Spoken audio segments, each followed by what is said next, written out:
Good morning, everyone. I hope everybody is staying safe and well. This is a Sunday service, OCBC and Vista Temple, a Sunday service, June 28.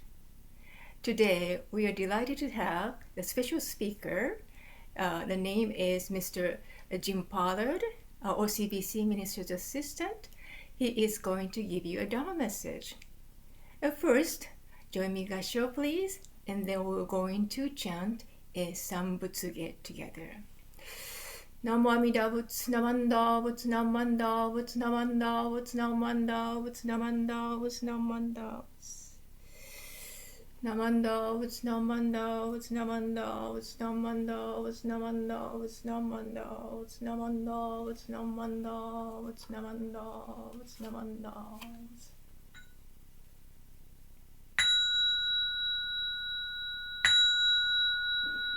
고갱기기 이지무곡녀세엠묘 무여도샤니지감머니 슈코엔요 가이신옴페이 윤야쿠주목녀라이요겐 조세무링 쇼가쿠다이용 고르지보 가이몽 쇼진 삼마이지에 이토쿠무료 슈쇼케 우진타이젠넨 쇼분호카이구진진노 그고가이타이 무묘역은 세성여문인너시시 진토쿠무료 극근고다이 지혜진묘 고묘이소 신도다이생강가사仏在所가도쇼진 미후계다츠후세조이 가이닝쇼진 요세삼마이 지혜이조고세이토쿠仏 부교시강 이사이크크 이사다이암 계시우仏百千億万 無料大小修行者 供養一切使徒成仏 運用具道検証不客非尿語者成仏世界部不可見無臭鮮度公明師匠変師小国尿税精進偉人難量両が差仏国土第一公衆奇妙道場超絶国尿内音二無闘争ガト愛民道達一切実法来生心熱症状意図が国経絡安穏鉱物神妙税が心象発願の非力症小欲実法生存知恵無下上領子孫知が信行軽量心死食毒中画行精進忍術不敬南無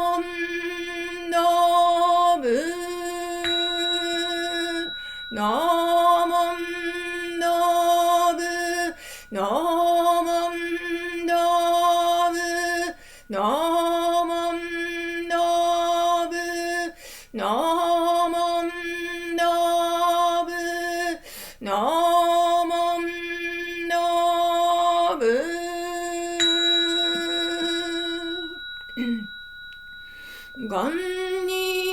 간니식독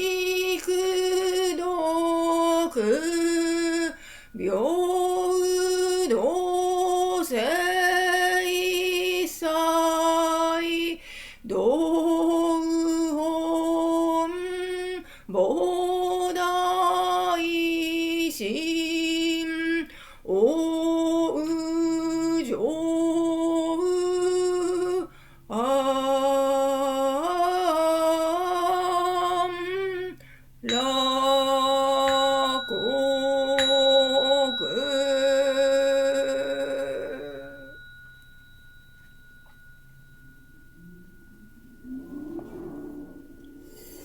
Namamida Vutnamamida Vutnamanda Vutnamanda Vutnamanda Vutnamanda Vutnamanda Vutnamanda Vutnamanda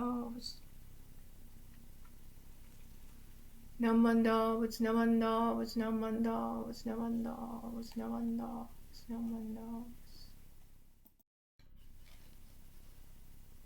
Thank you for joining, chanting the Sambutsu Get Together. At this moment, Janice Takahara, OCBC Dharma School teacher, is going to do a musical offering. She plays a new gatha. The title is Arigato with a piano, and I'll read the lyrics in English and Japanese. So this new gatha, Arigato, was composed Yoshinao Nakata and Yoshiko Takada. So you can see the OCBC photo journey on the screen along with Janet's piano and lyrics. Enjoy it!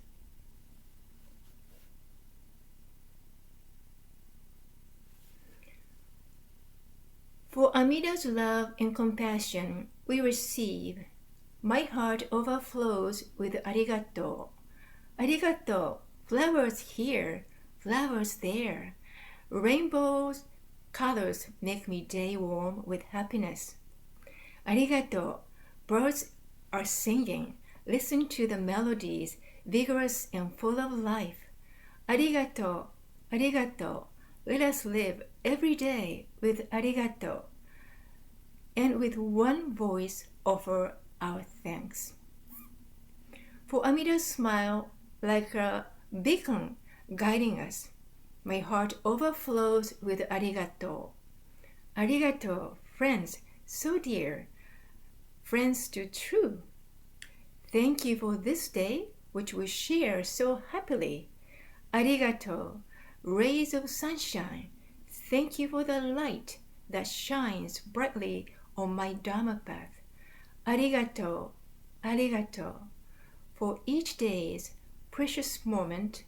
Arigato, and with one voice offer our thanks. 御仏の恵みを受けて心に満ちるありがとう。ありがとう。花よ、花よ。今日の日を明るく咲いてありがとう。小鳥よ、元気な歌を聴かせてくれてありがとう。ありがとう。日々の暮らしにありがとうの言葉添えて。御仏の笑みに照らされて心に満ちるありがとう。ありがとう。友よ、友よ。今日の日を共に過ごしてありがとう。光を私の道を照らしてくれてありがとう。ありがとう。今日の日々の触れ合い、ありがとうの言葉を捧げて。ナモアミダ仏、ナモアミダ仏、ナマンダ仏、ナマンダ仏、ナマンダ仏。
Now, Jim Pollard, a minister's assistant and religious chair, is going to give you a Dharma message.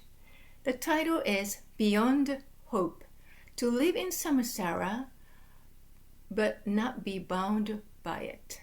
So here you go. Let's begin with Gasho. Namo Amida Butsu, Namo Amida Butsu, Namanda Butsu, Namanda Butsu, Namanda Butsu. Good morning, everyone. Whether you are part of the Sangha at OCBC or at Vista Buddhist Temple, or if you are just dropping by, thank you for attending this service. Thank you also to the ministers for encouraging me to share a Dharma message. I will try to focus on very basic ideas. As I see it, Buddhism considers our fundamental problem to be this one. Can we find a spiritual basis for life in samsara, the world of suffering? That is, can we live in samsara but not be bound by it? There are two parts to this. First, we must recognize that we do live in samsara, that our human condition is permeated with anxiety. That is the meaning of the first noble truth taught by Gautama Buddha.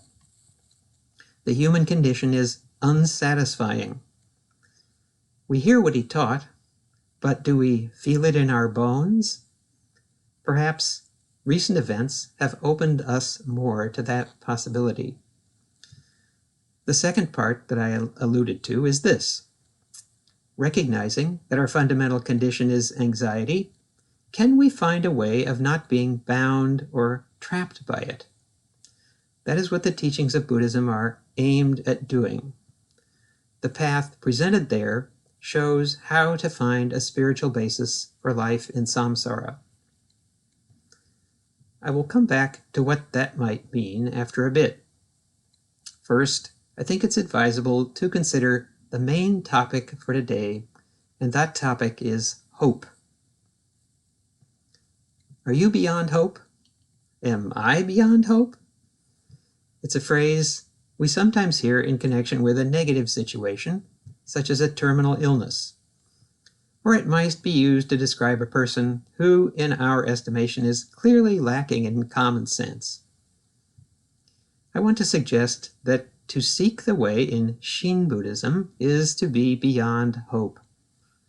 First, consider how hope is expressed in everyday situations, as in the following examples.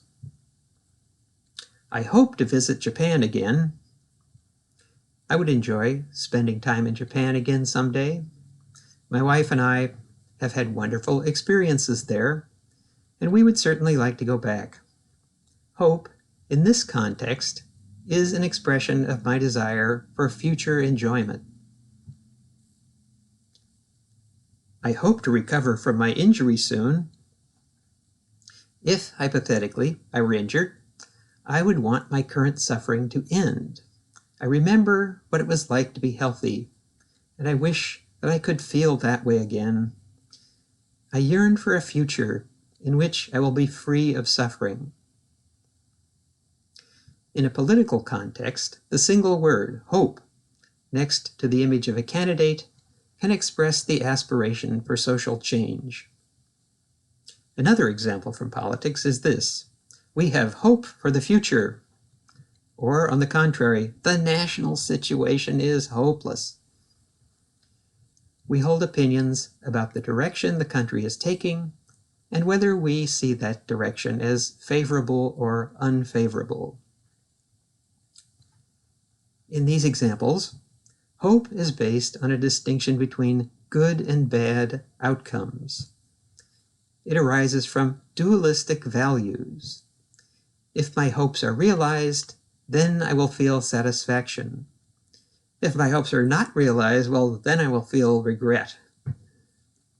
Hope is future-oriented, and regret is past-oriented. Thinking in that way, it's difficult to focus on what is happening here and now. These attributes show that hope in the examples given is non-Buddhistic. In contrast, consider this statement: every day is a good day. At one time, OCBC created license plate frames with that message. These are the words of a Zen master spoken when he was on his deathbed. He was able to say this even while suffering and dying. Every day is good in an absolute sense, regardless of one's circumstances. The Zen master was beyond hope, medically speaking. He was also beyond hope in the sense of transcending our usual system of relative values and our judgments about good and bad. Next, let's consider hope in a religious context. The idea is central to the teachings of Christianity, and it appears frequently in Christian signages, perhaps as a command, hope, or as a promise of what you will find when you come to the church. For some people, the problem of life and death can be resolved only through teachings about an afterworld. Hence, the thought arises, I hope I will go to heaven. I hope I will not go to hell.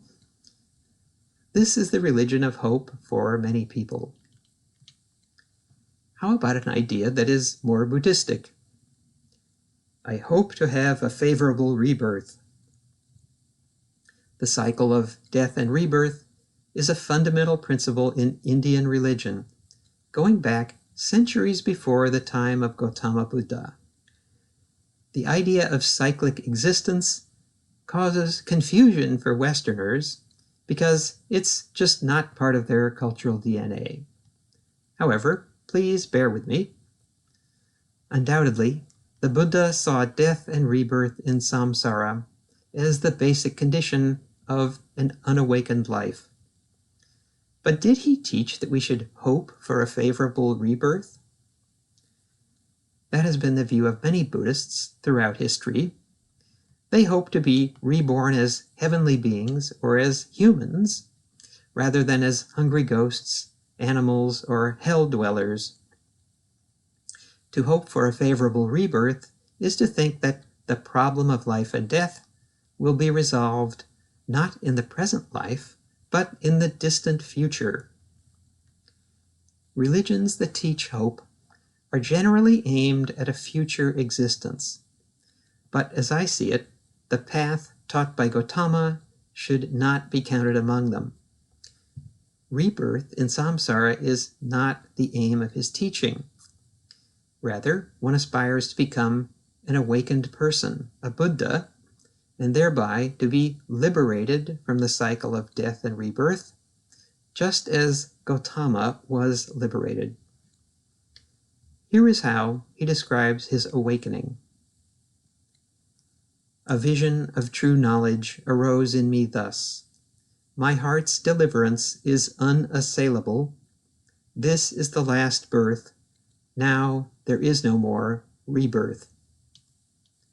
And here is another description given by the Buddha. Rebirth is ended. The spiritual journey has been completed.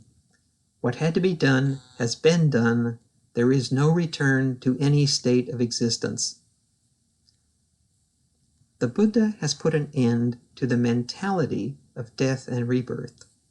He is no longer bound by that way of thinking. Recall that this was the basic goal of the teachings, which I mentioned at the outset, to not be bound by samsara.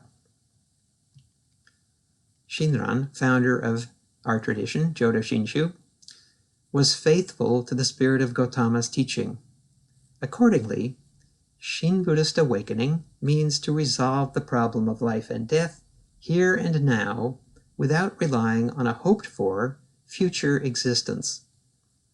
Shinran says this, in Jodo Shinshu, there is no further state of existence into which we must be born, no further realm into which we must pass. Already, the causes leading to rebirth have died away, and their results become null. Therefore, we immediately and swiftly cut off birth and death in the three realms of existence. Like Gautama before him, Shinran found a way to live in samsara but not be bound by it. Now let's consider this statement. I hope to become enlightened. This kind of hope is a little closer to the mark. The basis of Jodo Shinshu is the larger sutra. Using symbolic language, the sutra evokes the innermost desire to become a Buddha and to liberate all beings. Even so, the phrase, I hope to become enlightened, appears to lack conviction. It implies that I am not quite sure about the path. Maybe I will be enlightened or maybe not. It depends. By contrast, let's consider the lines from San Butsuge, often chanted by Shin Buddhists. Nothing surpasses my determination to seek the way steadfastly and untiringly. Even if I should be subjected to all kinds of suffering and torment, continuing my practice undeterred, I would endure it and never have any regrets. These are the words of Dharmakara, the hero of the story in the larger sutra. Dharmakara's vow is different than saying, I hope to become enlightened. The focus is removed from the goal, a future outcome, and placed entirely on seeking the way, which is fulfillment here and now. Dharmakara performs practices for countless eons, which in itself is to realize the aspiration for limitless seeking. Endlessly, he is becoming a Buddha called immeasurable light, and his land of perfect bliss is being established. An important question arises. Are Amida Buddha and the Pure Land the distant objects of our religious hope, or are they close at hand? A sutra passage says that the Pure Land is beyond a zillion Buddha lands westwards from here, which means that it's far removed from our world of delusion. However, in a different passage, Shakyamuni says, do you know that Amida Buddha is not very far from here? Whether the Pure Land is nearby or far away is a matter of one's perspective. For Shinran, the awakened person, he says, lives the truth and reality of the Pure Land, despite being always impure and creating karmic evil. He says that the heart of this person already and always resides in the Pure Land. As I see it, hope, as it's often understood by religious followers, is not an aspect of the Shin Buddhist path, which is none other than seeking the way untiringly here and now. To seek steadfastly is to live with confidence, to feel truly settled as a follower of Jodo Shinshu. Resolving the problem of life and death does not mean hoping to become enlightened in some future existence. In seeking the way untiringly, we can go beyond that kind of hope. At the outset, I described the basic framework of Buddhism in this way. First, it is to recognize that we live in samsara, that our human condition is shot through with anxiety. Second, it is to find a spiritual basis for living in samsara. Such a basis goes beyond any particular difficulty that we may experience at one time or another. That basis is something that we can rely on regardless of circumstances. It is to live in samsara, but not to be bound by it. Thank you very much for listening. Please do stay safe and well. Namo Amida Butsu, Namo Amida Butsu, Naman Dabuts, Naman Dabuts. Thank you, Jim, for sharing your insight of the Buddhist teaching. That was a wonderful Dharma message. We really appreciate you. So thank you very much for attending this Sunday service, June 28th. For closing, we join Gassho and recite Namo Amida Butsu and sing Ondoku-san together. So join me Gassho and recite the Buddha's name, Namo Amida Butsu. Namo Amida Butsu Namanda, Butsu Namanda, Butsu Namanda, Butsu Namanda, Butsu Namanda, Butsu Namanda. Namanda, Butsu Namanda, Butsu Namanda.